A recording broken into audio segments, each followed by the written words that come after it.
So welcome. A person spends 60% of his income. If his monthly income is 3,000, so his monthly savings will be. நல்லா சொல்றாங்க. அவர் எவ்வளவு spend பண்றாரு? Spending எவ்வளவு? 60% spending பண்றாரு. அவருடைய total income எவ்வளவு? 100% இன்கம் எவ்வளவு? 3,000 அப்படின்னு சொல்லிட்டாங்க. அப்ப 60% செலவு பண்ணிட்டாருன்னா, ஸோ 100ல 60 போச்சுன்னா மீதி 40% தான் அவருடைய சேவிங்ஸ். இப்போ நமக்கு என்ன தேவை? அவங்க என்ன கேட்குறாங்க? மந்த்லி சேவிங்ஸ் தான் கேட்குறாங்க. 40% என்னன்னு கேட்குறாங்க.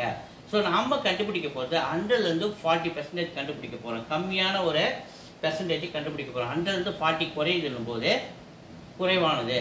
அதேமாதிரி 3,000 100% குறிப்பது. ஸோ 40% நம்ம சொல்லும்போது அமௌண்ட்டு குறையும். ஸோ ரெண்டுமே நேர்மாறில் இருக்கும்போது இதை நம்ம 40/100 அப்படி தலைகீழ போட்டு நடுவில் ஒரு மல்டிப்ளை போட்டு இந்த 3,000. ஸோ 2 ஜீரோக்கு 2 ஜீரோ 4 3 12 இந்த ஜீரோ இந்த ஜீரோ 1,200 ரூபா என்னது அவருடைய சேவிங்ஸ் எங்கே இருக்குது? டியில் இருக்குது. D is the answer.